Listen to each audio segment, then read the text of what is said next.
오늘 이 말씀에 보면 하나님께서 사울 왕에게 아말렉 족속을 진멸하라고 명령합니다. 아말렉 족속을 없애되 남자와 여자, 노인과 아이들에 이르기까지 또한 짐승들까지 완전히 없애라고 말씀을 하고 있습니다. 여러분, 하나님이 왜 이런 모진 명령을 내렸을까요? 얼핏 보면 이것이 대량 학살을 지시하는 것처럼 보입니다. 그러나 성경을 자세히 보면 그렇지 않습니다. 그렇다면 왜 하나님께서 아말렉을 다 죽이라고 명령하실까요? 첫 번째, 이 말씀은 하나님께서 사울에게 단순히 살인을 명령하는 것이 아니라 하나님의 심판을 이행하라, 하나님의 심판을 실행하는 것이라고 봐야 합니다. 하나님께서, 공의의 하나님께서 이스라엘을 통하여 아말렉의 악함을 심판하는 장면으로 이해해야 합니다. 여러분, 창조주 하나님은 이 세상을 심판할 권한이 있습니다. 생명을 만드신 하나님께서 그의 공의로움으로 세상을 심판하실 수 있습니다. 이 세상의 전체적인 오염을 막기 위해서 암덩어리들을 제거해버리고 사람 전체가 죽지 않도록 그렇게 해야 될 하나님의 의무도 있고 하나님의 권한이 있다는 사실입니다. 그런데 하나님께서 이 세상을 심판하실 때는 공의와 의로움으로, 공평과 의로움으로 세상을 다스리시고 심판하십니다. 그렇다면 왜 하나님께서 아말렉을 이렇게 심판하게 했는가? 그 이유는 아말렉 족속의 죄악성이 아주 극에 달했기 때문에 그렇습니다. 아말렉이 아무런 죄도 없는데 하나님이 그들을 멸하시는 것이 아니라는 거죠. 여러분, 이 점에 있어서 우리가 아말렉 족속을 좀 이해할 필요가 있는데요, 아말렉 사람들이 어떤 사람일까요? 여러분, 아브라함의 아들이 이삭이죠. 이삭의 아들이 두 명인데 누구죠? 에서와 야곱이죠. 이 야곱의 12아들을 통하여 이스라엘 민족들이 형성이 됩니다. 그러면 에서의 아들의 아들, 에서의 손자가 누구냐면 아말렉이에요. 그렇게 에서의 손자 아말렉을 통하여 나온 아이들이, 족속들이 아말렉 족속이죠. 그러니까 야곱과 에서, 이스라엘과 아말렉은 친인척 관계잖아요. 그런 관계인데 이 아말렉 족속들이 이스라엘을 공격하고 해치려고 합니다. 집요하게 이스라엘을 못 살게 굴었습니다. 특별히 이스라엘이 출애굽에서 광야 생활을 하고 있을 때 이스라엘 제일 먼저 첫 번째 공격한 사람들이 누구냐면 바로 아말렉 족속입니다. 이스라엘이 행군을 하는데 이 여자와 아이들과 노인들은 아무래도 조금 뒤에 쳐져서 이렇게 행군을 하게 되었죠. 이렇게 힘들고 지쳐 있는데 그 뒤쪽 부분부터 여자와 아이와 노인들을 마구 없애버리고 공격해서 살해한 사람이 누구냐 하면 바로 아말렉 족속입니다. 그러니까 이들의 공격이 너무나 얼마나 심각했으면 나중에 모세가 가나안 땅에 들어가기 전에 신명기, 하나님의 말씀을 다시 한번 되새기고 광야 40년을 뒤로 돌아보면서 말씀을 선포한 것이 신명기인데, 이 신명기서 25장 17절 18절에 이렇게 이야기합니다. 너희가 이집트에서 나오던 길에 아말렉 사람이 너희에게 한 일을 기억하여라. 그들은 너희가 피곤하고 지쳤을 때 길에서 너희를 만나 너희 뒤에 처진 사람들을 모조리 쳐 죽였다. 그들은 하나님을 두려워할 줄 모르는 자들이다. 이게 보면 이 모세가 해고를 하면서 정말 지쳐 있을 때 뒤에 와서 공격한 사람들이 이 아말렉 사람들이니까 이것을 꼭 기억해야 한다, 이렇게 이야기합니다. 실제로 아말렉과 전투를, 그래서 그들이 어린 사람이나 노인들을 공격했을 때 이스라엘 백성들이 방어하고 막아내야 되잖아요. 그 전투 장면이 어디에 나오냐면 출애굽기 17장에 나와요. 그 전투 장면 17장에 보면 모세가 누구에게 막아라 하냐면 여호수아에게 저들을 막아내라, 사람을 데리고 와서 막아내는데 아말렉이 공격을 하는데 모세는 뒤에서 기도합니다. 그래서 우리가 성경을 볼 때 잘 아는 장면이 뭐죠? 산 높은 곳에서 모세가 손을 들고 이스라엘 백성을 위하여 하나님께 중보기도 할 때는 이스라엘이 이기는데, 모세가 피곤해서 손이 내려가니까 아말렉이 이기기 시작하는 겁니다. 그러니까 아론과 훌이 옆에 있다가 안 되니까 큰 돌을 가져다가 놓고 그 위에 모세를 앉히고 모세의 팔을 들게 합니다. 양쪽에서 딱 들고 있으니까 결국 이스라엘이 승리했지 않습니까? 그 유명한 전투가 바로 아말렉과의 싸움이었다라는 거죠. 결국 이스라엘이 승리하게 됩니다. 그런데 아말렉이 광야에 있을 때 이렇게 한 번만 공격한 것이 아니라 이스라엘이 광야 생활을 마치고 가나안 땅에 들어갔는데도 불구하고 아말렉이 밑에서부터 계속 쳐올라와서 이스라엘을 괴롭히고 소떼와 양떼를 훔쳐가고 약탈하고 사람들을 죽이고 그런 일들이 빈번하게 일어난 거예요. 뿐만 아니라 이 아말렉 민족 자체가 굉장히 악한 민족이에요. 도덕적으로 매우 타락한 민족으로 알려져 있습니다.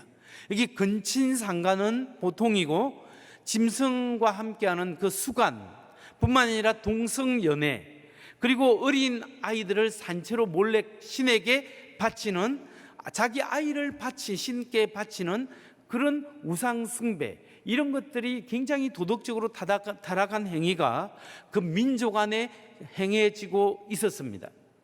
그러니까 하나님께서 이 악한 민족을 심판해야 되는데 누구를 통하여? 이스라엘 백성을 통하여 이 암덩어리 같은 이 타락한 민족이 다른 민족에 더 이상 퍼져나가지 않도록 하나님께서 이 악을 심판하게 하는데 이스라엘을 사용했다라는 거예요. 그렇기 때문에 여러분, 하나님께서 아말렉을 길이 참으시다가 그들을 심판하시는 계획을 세우셨는데 계획을 세우시고 난 다음에도 계속 참으셨어요. 언제 세우냐 하면은 여호수아와 아말렉이 전쟁할 때부터 하나님이 이 민족을 없애야 되겠다 생각하셨습니다. 출애굽기 17장 14절 말씀이에요. 그때 주께서 모세에게 말씀하셨다.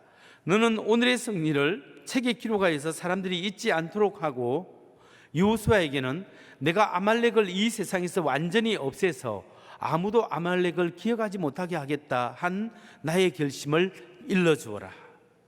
하나님이 이 악한 민족을 없애야 되겠다라는 것이 결심하고 여러 시간을 흐른 다음에 결국 사무엘 선지자를 통하여 사울 왕의 이야기에서 사울 왕 때 아말렉을 없애는 심판하는 그 일을 행하셨다라는 사실을 우리가 이 배경적 지식을 가지고 알 수 있습니다.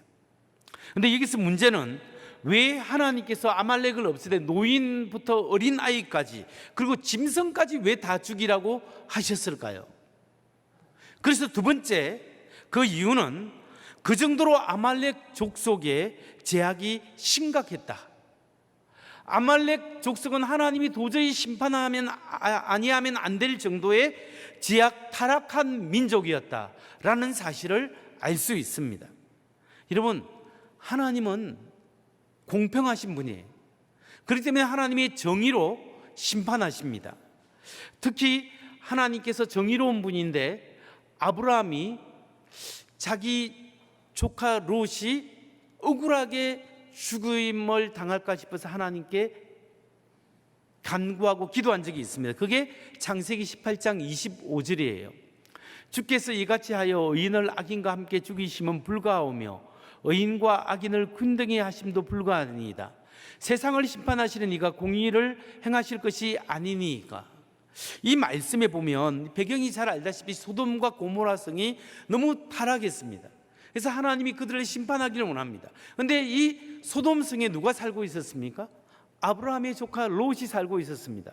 롯의 가족이 다 죽게 되었습니다. 그러니까 하나님께 아브라함이 아뢰는 겁니다. 하나님, 세상을 심판하시는 하나님께서 세상을 공평하게 다스려야 되지 않겠습니까?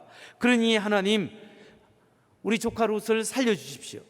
조카 롯을 살리는데 하나님의 정의로움, 하나님의 공의로움을 근거해서 기도했다는 거죠. 결국 롯의 가정이 구원을 받게 되지 않습니까? 그러니까 하나님은 세상을 다스릴 때 공평하게 다스리는 것이 하나님의 다스림의 원리예요. 또 하나의 원리는 뭐냐면 하나님은 자비로우십니다. 세상을 자비롭게 다스립니다.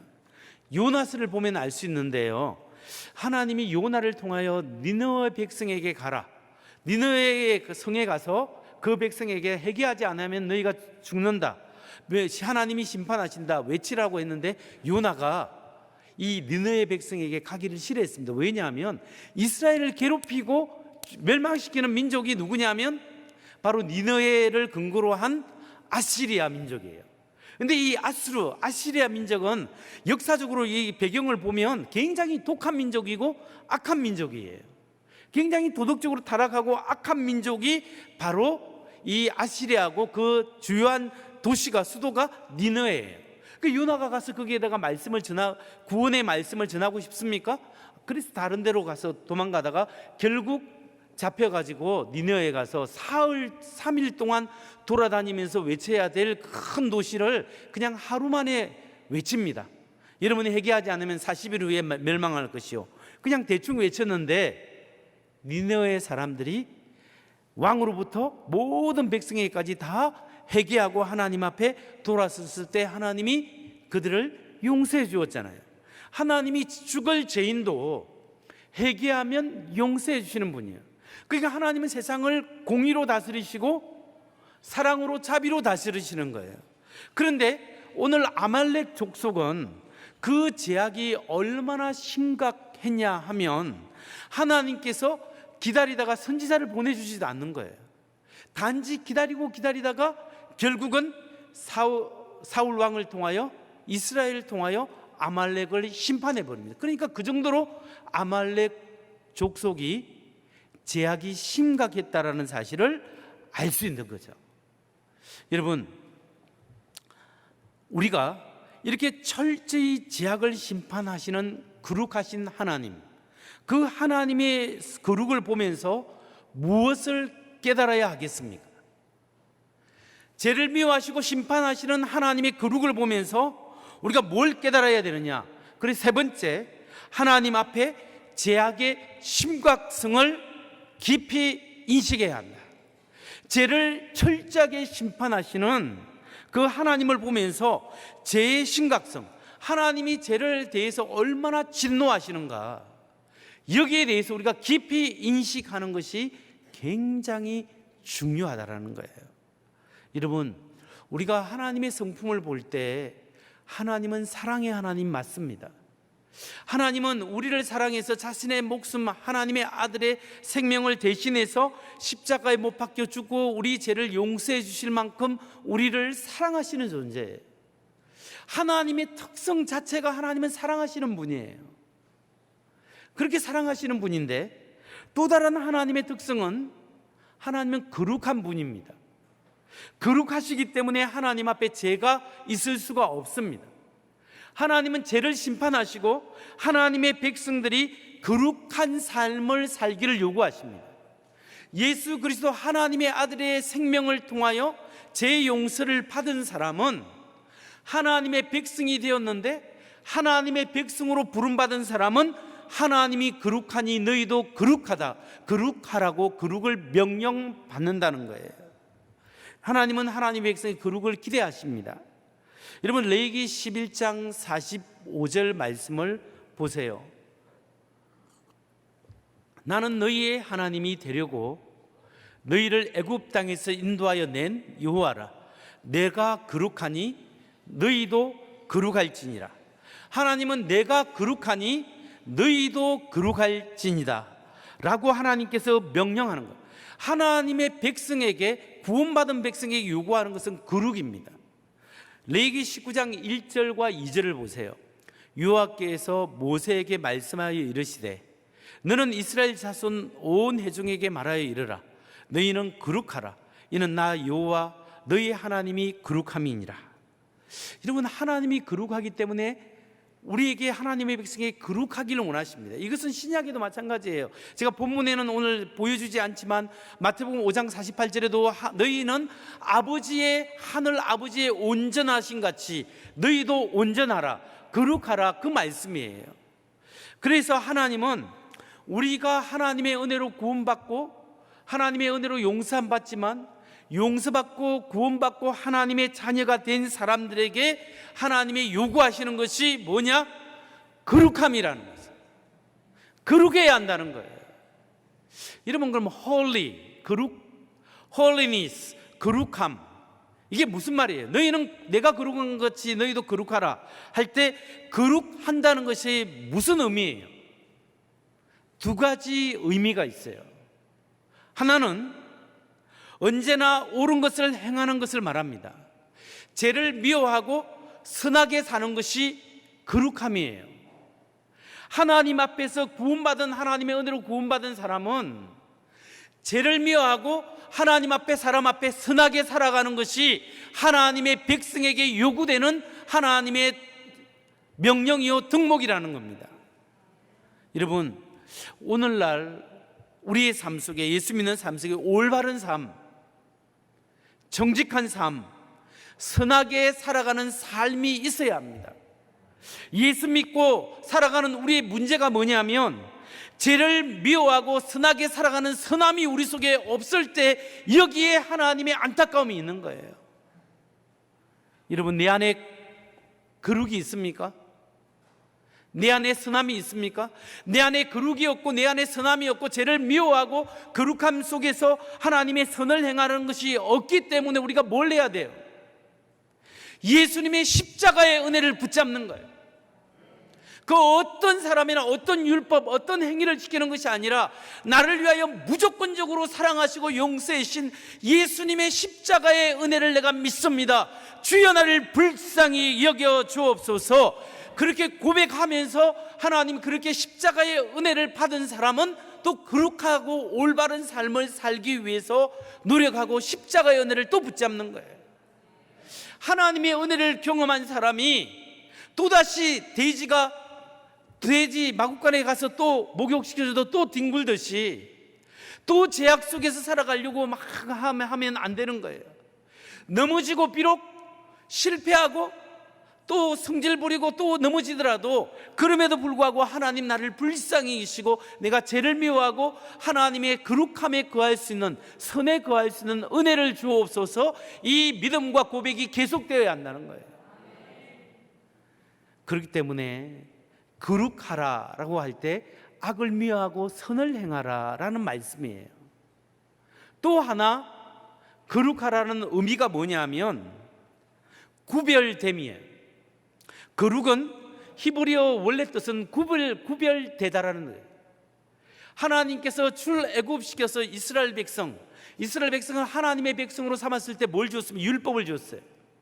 안식을 지키고 율법을 줬는데 이 그 고대 근동에서 1일부터 6일까지는 일하고 7일째 안식이란 한 민족은 이스라엘 민족밖에 없어요. 다른 민족은 1년 365일 계속 일하는 거예요. 간혹 가다가 특별한 국경일만 한번 쉴까 말까 하고 계속 노동하는 거예요. 그런데 하나님의 백성은 6일까지 일하고 7일째는 안식하며 하나님을 찬양하고 하나님의 창조주, 하나님의 구원자 되심을 찬양하는 그날을 지킴으로써, 그 율법을 지킴으로써 하나님의 백성으로 구분되어졌다는 거예요. 오늘날 예수님의 십자가의 은혜를 통하여 하나님의 자녀된 우리는 세상 사람과 뭔가가 구별돼야 돼요. 어떻게 구별돼야 돼요?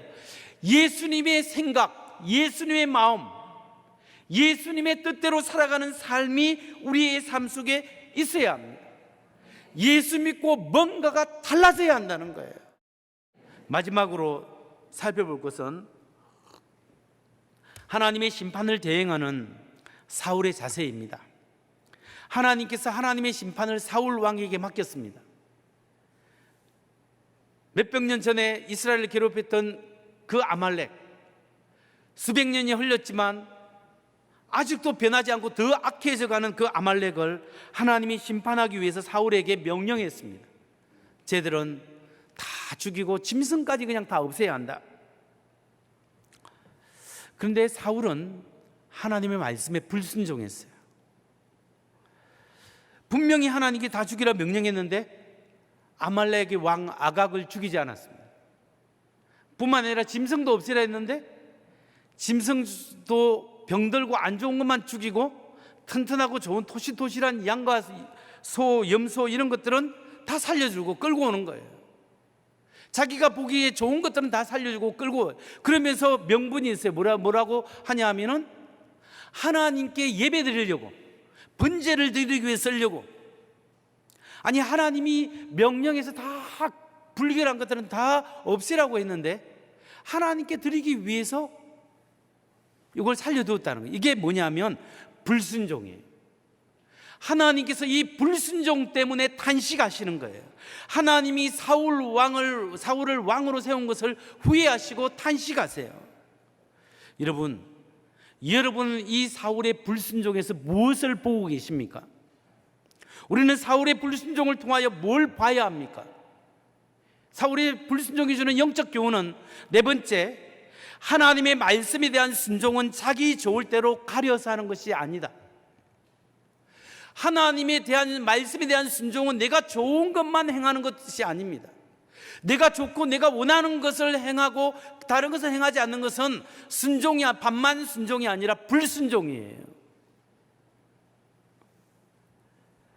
때로는 자기 뜻과 자기 생각과 상충되더라도 이게 하나님의 명확한 뜻이고 하나님이 기뻐하시는 일이라면 내가 순종하겠습니다. 이것이 하나님 앞에 마땅한 하나님의 사람들의 태도예요. 근데 사울은 하나님의 말씀에 불순종했기 때문에 하나님이 어떻게 생각하냐면 이 사울을 왕으로 세운 것을 너무나 후회하고 탄식하는 거예요. 여러분 사무엘상 15장 10절 11절 보세요. 주께서 사무엘에게 말씀하셨다. 사울을 왕으로 세운 것이 후회된다. 그가 나에게서 등을 돌리고 나의 명령을 따르지 않는다. 하나님이 사울을 왕으로 세운 것이 후회된다고 하는데 여러분 하나님이 아니 후회할 짓을 왜 하셨을까 이 생각하는데 그게 아니라 이게 문학적 표현이에요. 하나님의 탄식 소리를 표현해 주는 거예요. 마음이 너무 아픈 것을 하나님이 지금 이야기하고 있는 거예요.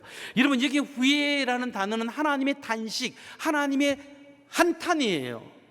여러분 이와 똑같이 비슷한 내용이 어디 나오냐면 창세기 6장 5절 6절에 나오는데 여호와께서 사람의 죄악이 세상의 간영함과 그 마음의 생각의 모든 계획이 항상 악할 뿐임을 보시고 땅 위에 사람 지으셨음을 한탄하사 마음에 근심하시고.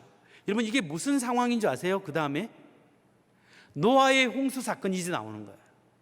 하나님께서 사람을 만들었는데 타락해가지고 창세기 6장쯤 오니까 하나님이 사람을 다 쓸어버릴 정도로 사람이 다 타락해버렸어요.